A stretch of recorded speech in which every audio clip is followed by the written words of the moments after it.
Hi everyone, it's Miss Helms, and today I'm going to be reading chapters 21 and 22 in Charlie in the Chocolate Factory. Chapter 21, Goodbye, Violet. This gum, Mr. Wonka went on, is my latest, my greatest, my most fascinating invention. It is a chewing gum meal. It's that tiny little strip of gum lying there. It's a whole 3-course dinner all by itself. What sort of nonsense is this? Said one of the fathers. My dear sir, cried Wonka, when I start selling this gum in the shops, it will change everything. It will be the end of all kitchens and cooking. There will be no more marketing to do, no more buying of meat and groceries. There'll be no knives and forks at meal times. No plates, no washing up, no garbage, no mess, just a little strip of Wonka's magic chewing gum. And that's all you'll ever need at breakfast, lunch, and supper.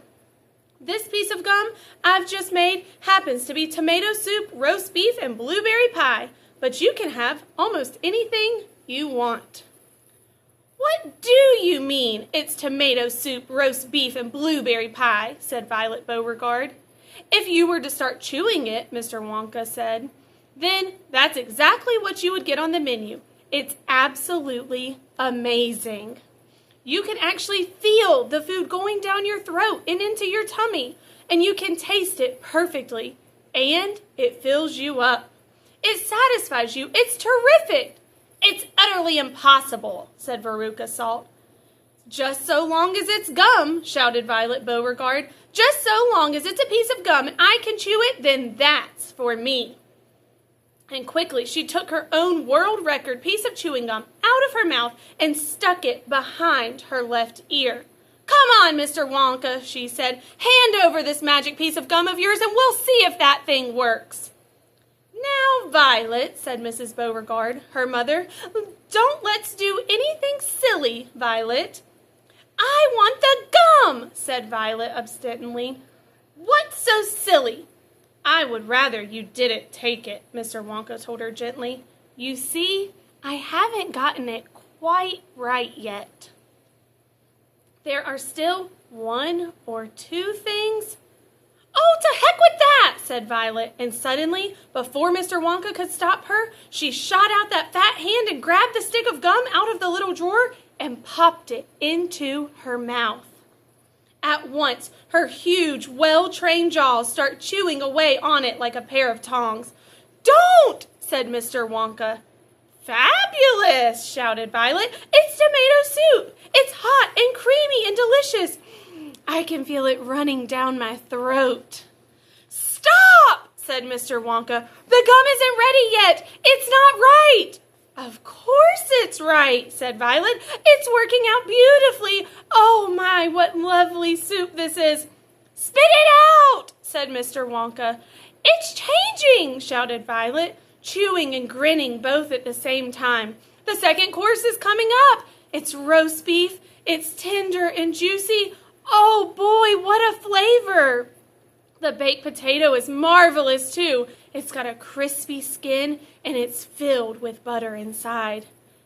But how interesting, Violet, said Mrs. Beauregard. You are a clever girl. Keep chewing, kiddo, said Mr. Beauregard. Keep right on chewing, baby. This is a great day for the Beauregards. Our little girl's the first person in the world to have a chewing gum meal. Everybody was watching Violet Beauregard as she stood there chewing the extraordinary gum. Little Charlie Bucket was staring at her, absolutely spellbound, watching her huge rubbery lips as they pressed and unpressed with the chewing. And Grandpa Joe stood beside him, gaping at the girl. Mr. Wonka was wringing his hands and saying, No, no, no, no! It isn't ready for eating! It isn't right! You mustn't do it! Blueberry pie and cream, shouted Violet. Here it comes. Oh my, it's perfect. It's beautiful. It's exactly as I thought. I'm swallowing it. It's exactly as though I'm chewing and swallowing great big spoonfuls of the most marvelous blueberry pie in the world. Good heavens, girl, shrieked Mrs. Beauregard, suddenly staring at Violet. What's happening to your nose? Mother, and let me finish, said Violet. It's turning blue, screamed Miss Beauregard. Your nose is turning as blue as a blueberry. Your mother is right, shouted Mr. Beauregard. Your whole nose has gone purple. What do you mean, said Violet, still chewing away. Your cheeks, screamed Mrs. Beauregard. They're turning blue as well. So is your chin. Your whole face is turning blue. Spit that gum out at once, ordered Mr. Beauregard. Mercy, save us, yelled Mrs. Beauregard. The girl's going blue and purple all over. Even her hair is changing color. Violet, you're turning violet. What is happening to you? I told you I hadn't got it quite right, sighed Mr. Wonka, shaking his head sadly. I'll say you haven't, cried Mrs. Beauregard. Just look at our girl now. Everybody was staring at Violet, and what a peculiar sight she was. Her face and hands and legs and neck, and in fact, the skin all over her body, as well as her great big mop of curly hair, had turned a brilliant purplish blue, the color of blueberry juice. It always goes wrong when we come to the dessert, sighed Mr. Wonka. It's the blueberry pie that does it. But I'll get it right one day. You wait and see.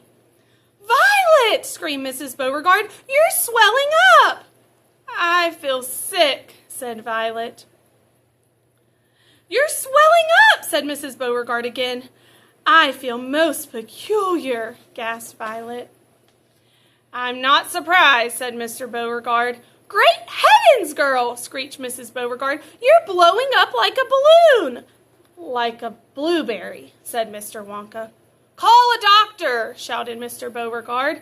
Prick her with a pin, said one of the other fathers. Save her, cried Mrs. Beauregard, wringing her hands. But there was no saving her now.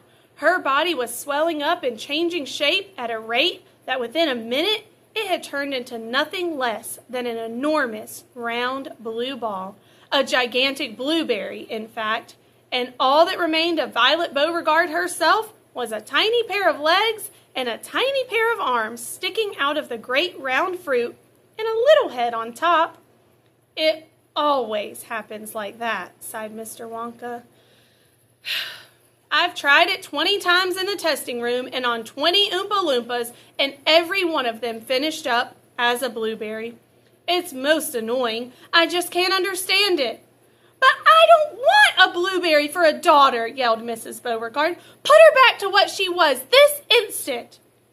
Mr. Wonka clicked his fingers, and then 10 Oompa Loompas appeared immediately at his side.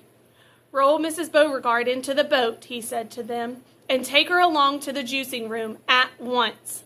The juicing room? Cried Mrs. Beauregard. What are they going to do to her there?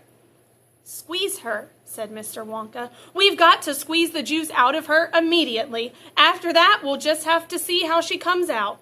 But don't worry, my dear Mrs. Beauregard. We'll get her repaired, and if it's the last thing we do, I am sorry about it all. I really am. Already the 10 Oompa Loompas were rolling the enormous blueberry across the floor of the inventing room towards the door that led to the chocolate river where the boat was waiting. Mr. and Mrs. Beauregard hurried after them. The rest of the party, including little Charlie Bucket and Grandpa Joe, stood absolutely still and watched them go. Listen, whispered Charlie. Listen, Grandpa. The Oompa Loompas in the boat outside are starting to sing. The voices, 100 of them singing together, came in loud and clear into the room. Dear friends, we surely all agree there's almost nothing worse to see than some repulsive little bum who's always chewing gum. It's very near as bad as those who sit around and pick their nose. So please believe us when we say that chewing gum will never pay. This sticky habit's bound to send the chewer to a sticky end. Did any of you ever know a person called Miss Bigelow? This dreadful woman saw no wrong in chewing all day long. She chewed while bathing in the tub. She chewed while dancing at her club. She chewed in church and on the bus. It really was quite ludicrous.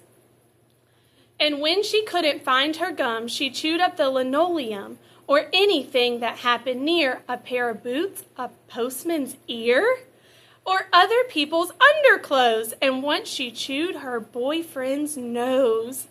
She went on chewing till at last her chewing muscles grew vast, that from her face her giant chin stuck out just like a violin. For years and years as she chewed away, consuming 50 packs a day, until one summer eve, alas, a horrid business came to pass.